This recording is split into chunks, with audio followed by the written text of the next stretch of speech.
La maîtrise de votre intelligence émotionnelle est la compétence clé qui déterminera si votre activité de coaching vocal sera durable ou un simple feu de paille. Vous pensez que le chant c'est juste une question de technique? Eh bien détrompez-vous. Aujourd'hui, je vais vous présenter comment gérer vos émotions en tant que coach, comment cultiver un mindset de croissance et transformer votre passion vocale en succès pérenne. Dans la dernière immersion que j'ai animée avec des coachs vocaux certifiés, j'ai partagé que la régulation des émotions et la gestion du stress sont aussi importants que la technique vocale. Votre voix, votre coaching, votre activité dépendent tout autant de votre équilibre intérieur que de vos compétences techniques. Et c'est pourquoi adopter un mindset de croissance, on parle aussi de growth mindset, et savoir comment réguler ou comprendre vos émotions, eh bien, elles sont complètement indispensables pour avancer avec sérénité et impact dans cette activité de coach vocal. Commençons déjà par comprendre un petit peu mieux comment fonctionne votre système nerveux. La gestion émotionnelle commence dans le corps et plus précisément dans le système nerveux. Alors il y a deux grandes familles fondamentales dans le système nerveux. On a le système nerveux sympathique, c'est le système nerveux qui va gérer le stress, la mobilisation, la mise en route, la mise en avant, le passage à l'action.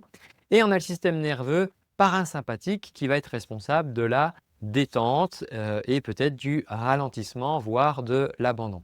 Ces systèmes nerveux, on a besoin des deux. On a besoin, quand on se réveille le matin pour se mettre en route dans la journée, on a besoin que notre système nerveux sympathique soit un petit peu plus activé de manière à se mettre en route et à tout simplement se réveiller.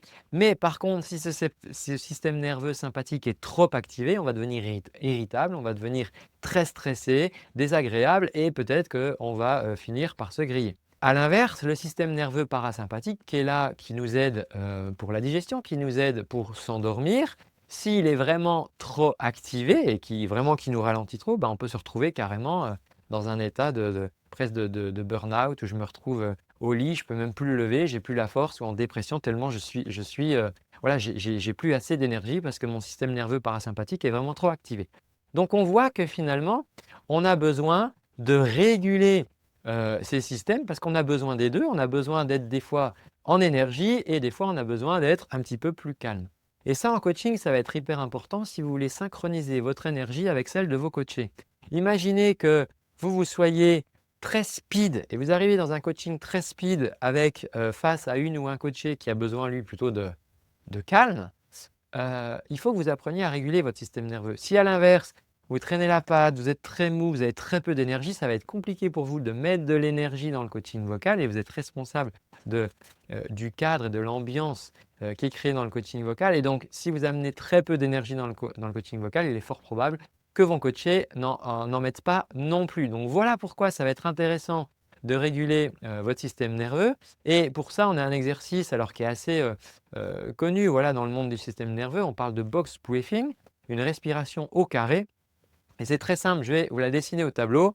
En fait, l'idée, ça va être d'inspirer sur 4 temps, sur 4 unités. Ensuite, on va faire une rétention, donc on va retenir poumon plein. Donc on va bloquer, on va retenir. Hop, hop, hop. Ensuite, on va expirer pendant 4 temps et ensuite on va nouveau retenir pendant 4 temps. Donc ça fait quoi si on le fait? Je vais m'amuser à le faire, donc ce que je vais faire, c'est que je vais inspirer par le nez, je vais expirer par la bouche. Je vous le montre comme ça, c'est un exercice que vous pourrez faire. Donc je vais inspirer pendant 4 temps. Là, je retiens ma respiration. Je vais expirer par la bouche et je bloque poumon vide. Et on recommence pour un cycle, d'accord? Vous pouvez faire ça pendant quelques minutes. Le fait de respirer par le nez sur ce rythme va envoyer un message au cœur pour calmer, équilibrer le système nerveux et vous remplir d'oxygène, d'abondance, tout en expulsant les tensions à chaque expiration. Cet exercice, vraiment, je vous invite à le faire. Vous pouvez le faire tout de suite maintenant, la mettre en pause la vidéo. C'est très simple, 4, 4, 4, 4. C'est utilisé par énormément de personnes dans le monde, notamment des personnes qui peuvent être soumises à des forts stress et qui ne doivent justement vraiment pas paniquer, eh bien, elles utilisent ces techniques de respiration parce que la science a démontré que ça permettait de réguler le système nerveux. Deuxième partie, deuxième point que je voudrais aborder, c'est le fait d'adopter un état d'esprit de croissance. L'état d'esprit de croissance, c'est la conviction profonde que vos talents et vos compétences peuvent s'améliorer avec l'effort, avec la pratique, avec la patience. C'est-à-dire que c'est l'inverse d'un état figé. L'état figé qui serait de dire, bon, bah, de toute façon, moi, je ne suis pas bon à ça, bah, de toute façon, moi, je ne gagnerai jamais ma vie, oh, de toute façon, les gens ne sont pas prêts à payer, oh, oui, le belting, j'y ai jamais rien compris, etc. Non, ça, c'est un état d'esprit fixe. L'état d'esprit de croissance, ça va être de se dire, OK, j'ai des défis, j'ai des fois des échecs, j'ai des doutes aussi, mais en fait, tout ça, ce sont des apprentissages. Ça m'amène à me questionner, à me dire, OK, comment une prochaine fois je pourrais faire différemment, comment je pourrais éviter que ça m'arrive encore, comment je pourrais apprendre, comment je pourrais me former, comment je pourrais me perfectionner. Et comme je l'ai vu en coaching, beaucoup de personnes vivent enfermées quelque part dans un mindset fixe, un état d'esprit qui est fixe, qui leur laisse penser qu'elles ne peuvent pas changer. Ah, de toute façon, moi, j'aurais jamais la voix pour chanter dans les aigus. Ah, moi, je pourrais jamais faire ceci, etc. Et nous, en tant que coach vocal, on est là pour les aider à justement s'ouvrir l'esprit, de dire, mais si, c'est pas parce que tu n'as pas réussi jusqu'à présent à le faire que tu ne pourrais pas réussir à le faire dans quelques mois. Et donc, c'est très important que vous-même, en tant que coach, parce que vous allez amener vos croyances dans votre coaching avec votre coaché. Donc, c'est très important que vous-même, en tant que coach, vous ne soyez pas connecté à cet esprit de OK, les choses sont fixes, les choses sont comme ça, mon élève chante faux et ma foi, il ne pourra jamais s'améliorer. Si vous changez cet état d'esprit en vous disant OK, cette personne n'a peut-être jamais travaillé sa voix de la manière adéquate pour l'aider à chanter juste, mais j'ai la croyance que moi, je vais pouvoir l'aider à le faire. Et ça va tout changer parce que ça va apporter de la certitude dans le coaching et votre coaché va pouvoir avancer beaucoup plus facilement. Rappelez-vous que vos jugements envers vous-même et les autres vont conditionner ce que vous êtes prêt à explorer ou à accomplir. Je fais faire un petit exercice dans la Vocal Coach Factory. Je demande à tout le monde de faire une vidéo de présentation sur Telegram. Oui, c'est challengeant de parler à une caméra tout seul, de s'entendre parler, de se voir et de poster cette vidéo. Mais j'explique au coach, si vous n'êtes pas prête et prêt à mouiller un petit peu la chemise, à vous challenger, à juste enregistrer une première vidéo pour la partager dans le groupe. Alors imaginez vos élèves qui vont se présenter à vous, qui vont devoir chanter devant un inconnu pour la première fois. Probablement qu'ils vont dire ah j'ai pas trop envie de chanter ou je voudrais pas que tu me regardes, que tu te tournes, etc. Donc c'est important que vous-même vous soyez prêt à explorer et à accomplir les choses que vous allez demander à vos coachés. Cette transformation mentale, elle va aussi vous permettre d'oser prendre la parole, d'oser présenter votre travail, d'oser proposer des offres et vous positionner avec confiance dans l'expertise que vous avez dans le coaching vocal. Je vous invite dans cette troisième partie à vous appuyer sur votre unicité émotionnelle pour créer une connexion authentique. En coaching vocal, votre unicité, elle est vraiment très importante. Alors aussi bien dans votre histoire, dans l'histoire que vous avez eue, le parcours que vous avez eu en tant que chanteuse, en tant que chanteur, en tant que coach, les expériences que vous avez pu vivre, votre façon singulière de vivre et de transmettre la voix. Et il y en a qui viennent du théâtre, il y en a qui viennent du monde des arts, il y en a qui viennent plutôt de la chorale. Voilà, votre parcours, il est unique. Imaginons donc un coach qui aurait lui-même surmonté ses propres blocages vocaux ou ses peurs sur scène. C'est clair qu'il aura énormément d'authenticité et beaucoup plus d'impact vis-à-vis de ses coachés s'il les accompagne dans cette direction.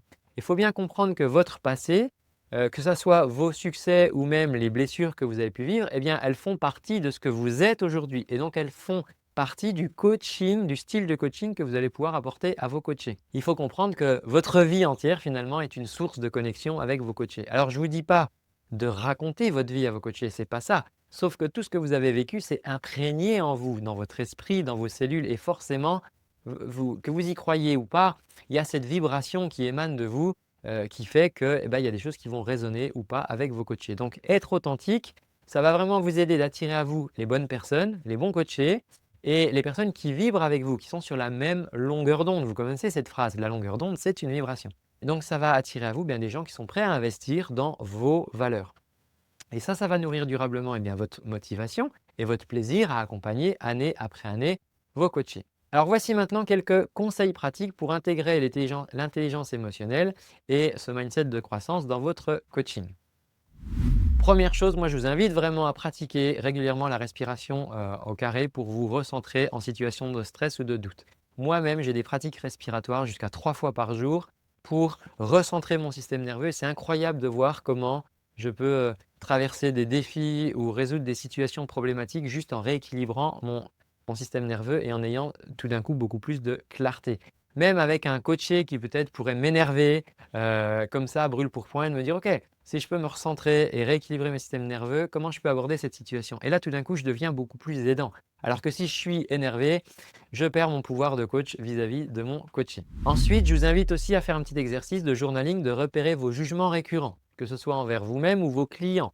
Si vous apercevez, vous jugez les personnes sur leur manière de s'habiller, sur le choix des morceaux qu'ils font, si vous vous jugez vous-même sur la qualité de vos coachings, et ben, ça veut dire que le jugement commence à s'insérer dans les coachings et c'est un très mauvais compagnon. Donc, je vous invite à faire cet exercice continu. Vous pouvez tester de le faire par exemple cette semaine et de vous dire: «Tiens, à chaque fois qu'il y a une petite voix dans la tête qui dit: t'as pas fait ça, tu aurais pu faire mieux, et cetera. OK, je note». C'est un petit jugement. Donc, notez aussi vos succès, vos apprentissages, mais aussi les émotions difficiles que vous traversez dans un journal de bord. Un journal d'émotions, c'est vraiment très intéressant à utiliser si vous êtes coach. Moi, je vous invite vraiment à travailler sur vous-même si vous voulez aider vos élèves à pouvoir travailler sur eux-mêmes à travers leur voix. Vous pouvez vous créer une routine de croissance en vous fixant des rendez-vous d'apprentissage. Par exemple, dans la Vocal Coach Factory, les gens savent que on a des rendez-vous de supervision où ils vont venir avec leurs questions, ils vont pouvoir montrer leur coaching et on peut en discuter. Bon, ça, ce sont des rendez-vous d'apprentissage. Ça peut être de lire un livre, ça peut être de tester une nouvelle technique, ça peut être de préparer un atelier. Je vous invite à mettre ça dans votre agenda. Restez également connecté à ce qui vous passionne. Chantez pour vous, ne perdez pas cette joie, cette flamme intérieure que de chanter. Je vois des fois des professeurs de chant aigris qui ne chantent plus alors que c'était leur passion au départ, qui se sont perdus juste dans l'enseignement et l'accumulation des heures. Expérimentez des moments de joie. C'est important que dans votre vie, vous puissiez expérimenter des moments de joie pour vous ressourcer et de savoir ce que c'est que de se connecter à la joie, encore une fois, pour éviter d'être un coach aigri. Enfin, osez vous montrer tel que vous êtes avec vos forces et vos vulnérabilités. Vous n'êtes pas obligé de tout savoir. Et ça, c'est la meilleure façon de créer des liens sincères et durables avec vos élèves. Voilà, en conclusion de cette vidéo, votre intelligence émotionnelle, vraiment, elle va être votre meilleur allié pour une carrière de coach vocal qui tient dans la durée avec équilibre et impact auprès de vos coachés. Dites-moi en commentaire quelle émotion peut-être vous souhaiteriez mieux gérer pour avancer sereinement, quel succès personnel vous donne de la force aujourd'hui, partagez ça en commentaire dans la communauté et je verrai peut-être que je pourrais vous donner d'autres exercices pour vous aider à avancer là-dessus. Voilà, si tous ces sujets-là vous intéressent, n'hésitez pas à vous abonner à la chaîne, regardez la prochaine vidéo. Et si le contenu que je vous partage vous parle, n'hésitez pas à prendre rendez-vous et on discutera ensemble comment vous pourriez rejoindre ou pas la Vocal Coach Factory pour avancer dans votre carrière de coach vocal. Merci d'avoir suivi cette vidéo, je vous donne rendez-vous très bientôt. Ciao!